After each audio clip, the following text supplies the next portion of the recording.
Try get up on the mic, yo. Boy, plus, plus.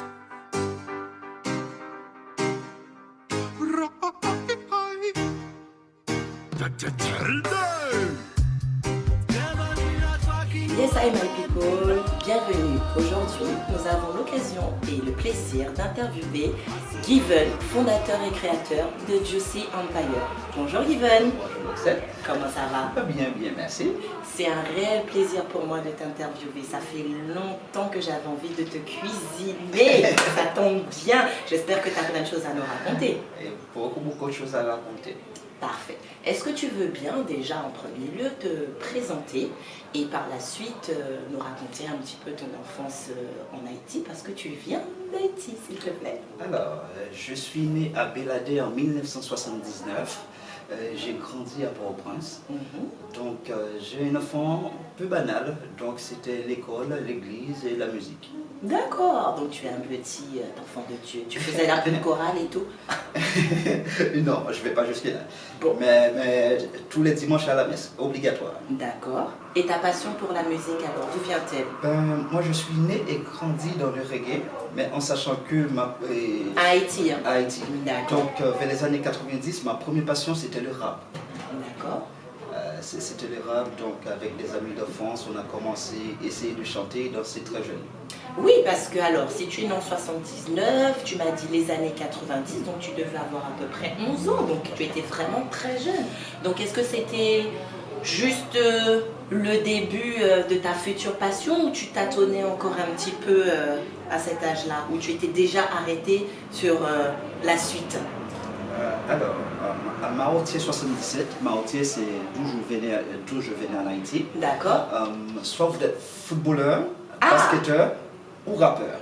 D'accord, donc la musique faisait partie déjà intégrante de tes passions. Exactement. Justement, j'ai pu, à travers mes différentes recherches, voir qu'à 15 ans, tu as fondé ton premier sound, donc Juicy Sound. Donc, alors là, il faut que tu l'expliques. 15 ans, Juicy Sound, donc comment ça se fait, dans quelles circonstances, avec qui, comment, pourquoi, on veut tout savoir. Donc, vers les années 90, qui ne voulait pas devenir un MC Hammer? Effectivement, c'est une très bonne réponse. Donc, Même moi, je voulais devenir dans les MC années Hammer. 90, tout le monde voulait danser. Donc, Même moi. à la base, Juicy Sound, attention, il n'y avait rien à voir avec Sound System. C'était un groupe de musique, tout simplement. Musique et de la danse. D'accord. Du rap, du raga. À l'époque, on n'appelle même pas ça dancehall, c'était du ragamuffin. Oui, effectivement. Mais pourquoi Juicy? Juicy? Tu juice qui? Faut m'expliquer, Juicy? Juicy, c'est quelque chose qui est fruité, c'est quelque chose qui est juté. Donc, on était trois amis d'enfance, on a trouvé qu'on était des... Que vous étiez juteux. on était des juicy. D'accord. Donc ça, c'était, on va dire, ton adolescence, ta vie de jeune garçon en Haïti. Bon, tu déménages, tu vas en République dominicaine. Là, on va dire, ton goût, ton appétence pour la musique et le milieu de la nuit s'affirme. Et tu découvres le monde du DJing. Raconte-moi ça, parce que là, tu m'as parlé de rappeur, maintenant on passe encore à un autre stade. Là, on parle de DJing. Est-ce que tu veux bien me raconter cette aventure? C'était comme si c'était hier, février 2000. Je suis parti en République dominicaine en vacances pour 2 semaines. D'accord. Je suis arrivé le premier soir et je suis allé en boîte de nuit. Et là, j'ai vu Chino. Il s'appelle Chino. Qui est Chino? Chino, c'est le DJ qui m'a donné envie de mixer. Big up Chino, hein. Écoute, merci. Nous, on a récupéré, donc on te remercie. Et là, quand j'ai vu Chino des platines en mode vinyle, et j'étais gaga comme un enfant, je suis resté bouche bée devant. D'accord, tu as eu un déclic donc à ce moment-là. Exactement. Je me suis dit, je veux être DJ. D'accord. Et quelques mois plus tard, j'ai bossé en tant que DJ dans les hôtels clubs. Oui, parce que j'ai continué un peu à fouiller dans ta vie, hein, forcément. Et puis, il me semble qu'il y a eu à peu près 2000 jusqu'en 2009 où tu as animé une bonne partie des nuits enflammées de la République dominicaine et aussi Paris. Parce que c'est pas que ça, tu n'es pas resté qu'en République dominicaine. La preuve, il est là avec nous. Donc raconte-moi en fait comment s'est passé, si je peux dire, cette évolution, cette naissance Je suis du Juicy Sound, s'il te plaît. Je suis quelqu'un depuis petit, je vois toujours les choses grandes en fait. D'accord. Donc là on parle de Juicy Sound et maintenant c'est Juicy Empire, d'accord? On va y venir. Là, on est encore sur Juicy Sound. Quand je suis arrivé en France, premier endroit que j'ai mixé c'était au Métropolis. Bon, ça c'était très commercial. Ah, je pense qu'on s'est croisés à cette époque-là. Ça restait très commercial, donc je fais pas mal du raga, dancehall, tout ce qui est commercial à côté du DJ Cinco. Donc je me suis dit, bon, les boîtes de nuit, c'est pas des soirées passionnées, moi je préfère vraiment des soirées passionnées, on peut écouter du dancehall vénère, on peut écouter du rock, du reggae, tout ça, donc je me suis dit, vaut mieux que je me oriente vers des soirées 100% reggae. Donc c'est là que j'ai commencé à organiser dans la rue Saint-Maur, à Yumbi Café, Big Up Yumbi Café, même si ça n'existait plus. La première fois que j'ai mixé là-bas, on m'a payé 40 € pour venir mixer. J'ai payé un graphe 50 €, j'ai payé 100 € pour imprimer les flyers, j'ai pris les taxis avec mes deux flycases, et j'ai pris le métro avec mes deux flycases, et pour rentrer, j'ai payé un taxi 25 €. Et on m'a payé 40. D'accord, ok. La transition avant d'être organisateur de soirée, on va faire un petit flashback. Est-ce que tu veux quand même bien nous expliquer ta vie de DJ à l'époque où tu mixais justement? Ma vie de DJ, c'était cool, franchement c'était cool. Pas mal de péchés capitaux, de mixer, de faire la fête, de ne pas dormir. Franchement, c'était bien. Justement, Given, je me permets de rebondir sur ce que tu m'expliquais tout à l'heure quand tu me disais que tu voulais organiser tes propres soirées. Est-ce que tu peux développer un petit peu et m'expliquer ce que tu entends par tes propres soirées? Très bonne question, Loxette. En fait, quand je suis allé à l'Altena, j'ai trouvé, pour commencer, il n'y a pas de lumière dans la salle. Oui. Les toilettes sont bouchées. Donc je me suis dit, si je dois inviter une amie, si j'ai un rencard, je ne peux pas ramener quelqu'un dans une soirée comme ça. Oui, je suis d'accord avec toi. Donc il faut un minimum. Donc je voulais des soirées plus hype. Donc même si c'est des soirées reggae, j'ai toujours travaillé en format boîte de nuit. Donc tu voulais rajouter un certain standing aux soirées reggae de l'époque. Exactement. Et j'ai même fait l'expérience à l'Altena aussi. Si vous regardez des vidéos ou des soirées que j'ai organisées à l'Altena, c'est rien à voir. C'est la même salle, ça c'est sûr. Oui. Mais le public, c'était jamais pareil. Donc au bout de quelques soirées de l'Altena, c'était juste pour voir est-ce que c'était les organisateurs ou le lieu. Finalement, je suis allé à Blues Café, qui était une péniche beaucoup plus grande sur oui, je me rappelle de Blues Café. Donc pendant des années, j'ai fait danser les gens au Blues Café, et après c'était un petit peu partout à Paris. Du coup, en changeant l'environnement de tes soirées reggae, en choisissant des salles connues, dans des endroits mythiques et tout ça, tu as rajouté quelque chose qui n'existait pas encore à l'époque. Tu as commencé à introduire petit à petit ces fameux artistes jamaïcains qu'on écoutait dans les soirées à l'époque. Et par la force des choses et du temps, c'est devenu un peu ta signature de faire venir tous ces artistes performer dans tes soirées, non? Je ne sais pas si je pourrais dire ça devenu ma signature, mais j'appelle ça plutôt du progrès.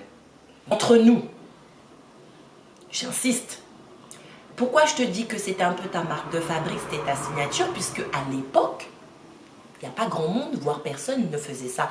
Faire venir aussi régulièrement des artistes jamaïcains performer dans leurs soirées. C'est pour ça en fait, parce qu'on savait, en tout cas moi de mémoire, quand j'allais dans les soirées Juicy Empire organisées par Given, j'étais pas surprise à un moment donné de voir un artiste jamaïcain sur scène.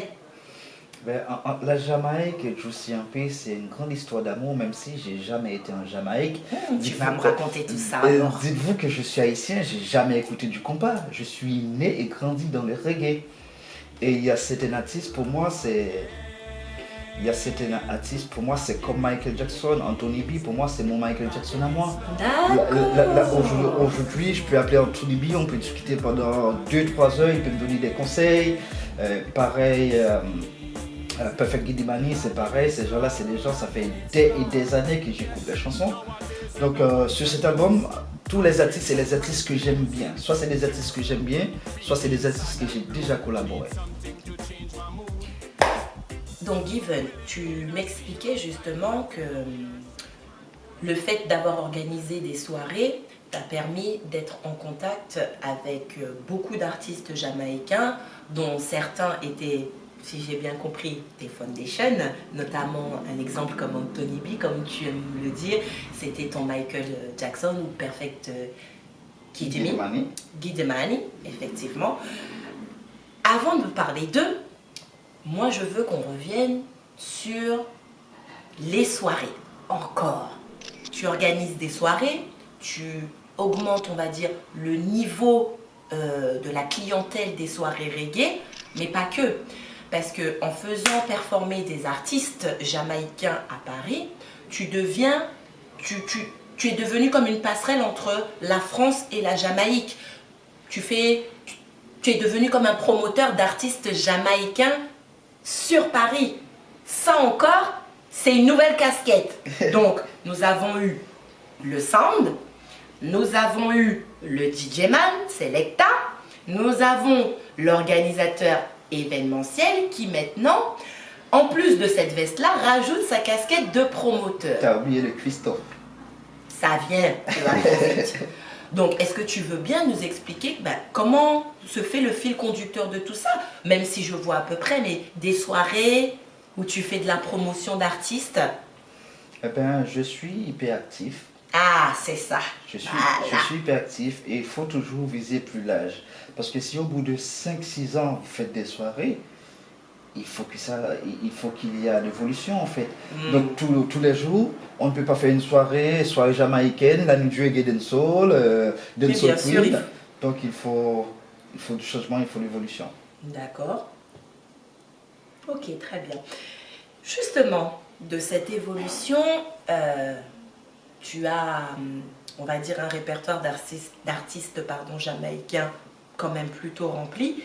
Et de cela, parce que tu dis qu'il faut toujours voir plus large, donc plus loin, il y a un nouveau projet du coup qui est né de tout ça, qui s'appelle The From Jamaica to Paris, où là, tu as encore une nouvelle casquette, celle de producteur. Comment, alors moi ma question avant de parler de cette nouvelle aventure, ces artistes jamaïcains avec lesquels tu avais l'habitude de travailler, mais en tant que, on va dire, promoteur. Là, c'est différent. Là, tu deviens producteur. Comment ils ont accueilli ça, en fait? Ils n'ont pas eu peur, ils se sont pas dit « Oh, Given, il s'éparpille » ou... Raconte-moi comment ça s'est passé. Non, ils ont accueilli le projet très très bien. En fait, en 2018, je me suis dit pourquoi pas de produire un album. Donc c'était juste un projet. Donc j'ai rencontré Soulfire fin 2018. On a discuté un petit peu. Et 2019, je l'ai invité pour mon anniversaire avec Anthony B sur la péniche. Oui, je me souviens. Exactement. C'est là que le projet a vraiment lancé. Donc on va dire quelques mois après, j'avais à peu près 22 rythmes pour l'album. Mais je ne savais pas quand. Tu avais déjà 22 rythmes. J'avais 22 rythmes pour l'album, mais je ne savais pas quand je vais lancer le projet. D'accord. Le Covid a accéléré les choses. Ah pour une fois on va dire merci Covid, il a arrangé quelqu'un dans le milieu musical. Le Covid a accéléré les choses et en même temps, le Covid m'a fait changer de direction en même temps. Dans quel sens? Qu'est-ce que tu entends par changer de direction? Parce qu'aujourd'hui je me vois plus en tant qu'artiste et producteur, mais pas organisateur d'événementiel. Ah, c'est très intéressant ce que tu dis. Du coup, ton nouveau projet, en fait, t'a un peu éclairci véritablement ton parcours professionnel, puisque maintenant, tu m'apprends que tu ne veux plus faire de soirée. Ah, c'est fini. Yes, ma'am. Tu viens de m'apprendre une grande nouvelle. Donc, tu laisses de côté ton premier amour, le monde de la nuit. Mais par contre, tu vas te consacrer, entièrement à la production. Donc là, pour le coup, j'ai envie de te dire que dans ta carrière professionnelle, c'est un virage, comme on dit, à 360 degrés. Mais pour le coup, tu as été très intelligent. Pourquoi je te dis ça?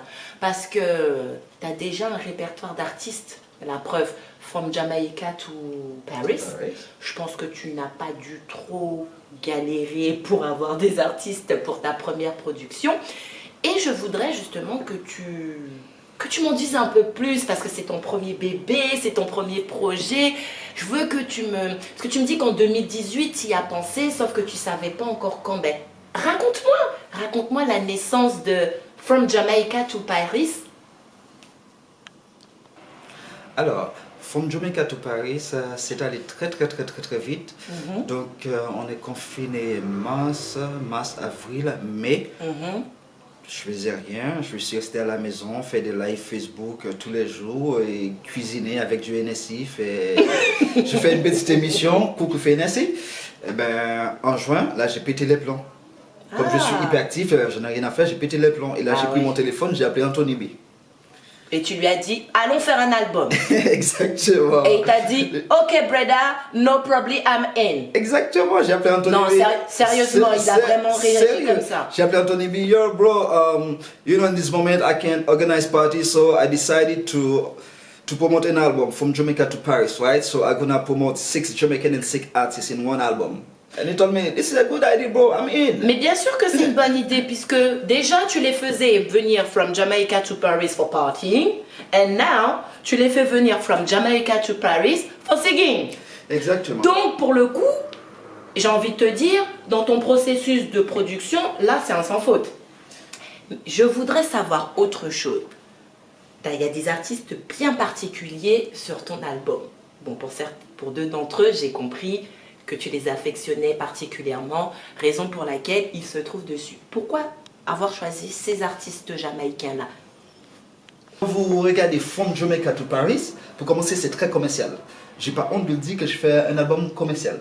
Il faut bien commencer quelque part. From Jamaica to Paris, c'est commercial et je prends des artistes que les gens aiment bien et des artistes que j'aime bien pour présenter ce projet, en sachant que je voulais travailler avec beaucoup d'artistes, mais sauf il y a seulement 12 titres. D'accord, donc en fait, oui, en fait ce que je veux te dire, tu as misé sur ce qu'on peut appeler une valeur sûre. Des artistes que des gens écoutent, quel que soit le style musical, que ce soit commercial ou roots, et puis que tu affectionnes. Donc pour le coup, tu savais que c'était un pari non risqué, si on peut dire ça. Non, je ne suis pas d'accord. Ah, alors explique-moi. Je ne suis pas d'accord parce que sur l'album, en fait, le but de cet album, c'est un peu pareil quand j'étais organisateur.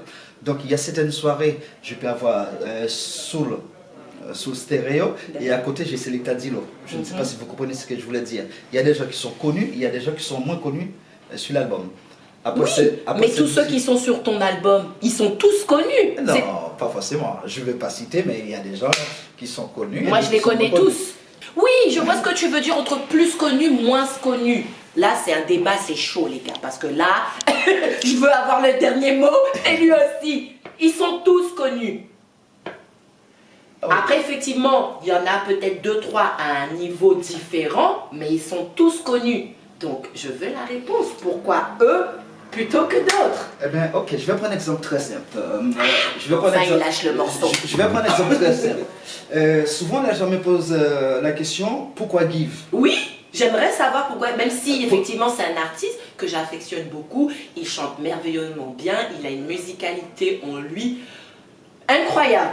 Pourquoi Give? Pourquoi j'ai produit 2 chansons pour Give sur l'album? Pourquoi j'ai fait le clip comme Pas Magie et pas Explique-nous, on veut savoir. Eh bien, en fait, dans le monde reggae, comme on est très communautaire, et cet album-là, j'ai fait un album monde, un album grand public. Oui. Donc, c'est pour ça qu'il y a certains artistes, quand vous écoutez comme Pas Magie, pour moi, ça c'est tout simplement de la musique. Oui, je comprends. Maintenant, ta réponse est... C'est de la musique, donc je vise un public plus large. D'ailleurs, c'est pour ça que cet album... C'est réussi parce que du coup, avec Give, il a cette capacité, il a ce pouvoir de se réapproprier positivement la musique reggae. Et c'est ce que j'aime en fait chez lui. Parce qu'il a sa petite touch.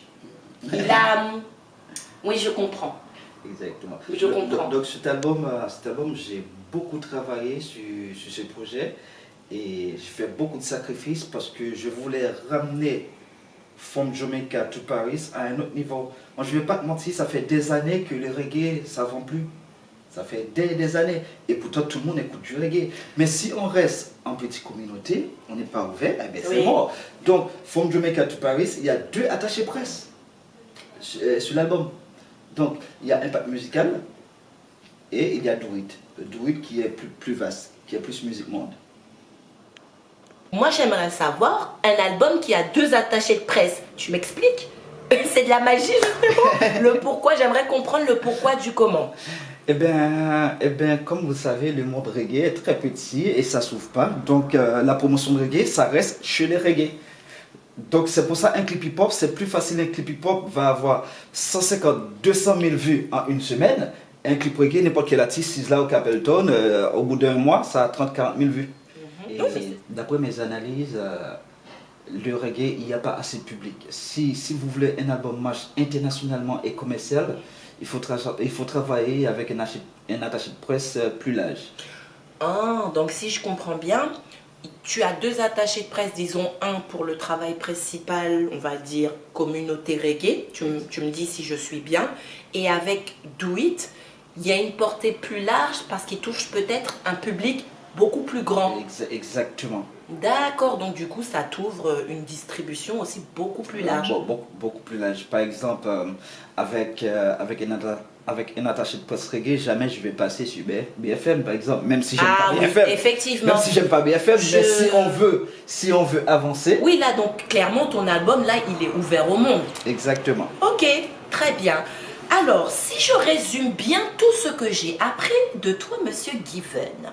Donc, tu as créé un petit sound Juicy au départ, c'était plus pour la danse, les shows, tout ça. Ensuite, tu as évolué en ta qualité de DJ, où tu nous as fait danser, enfin, tu as fait danser les Dominicains pendant je ne sais pas combien de temps. Mais grâce à Dieu, on en a profité aussi à partir de 2009, où tu as enflammé les nuits afro-caribéennes, où tu les as amenées à un autre niveau. Tu les as rendues un peu plus cool, un peu plus chic, un peu plus classe, mais c'était toujours à ta faille. Mais en plus de ça, tu nous as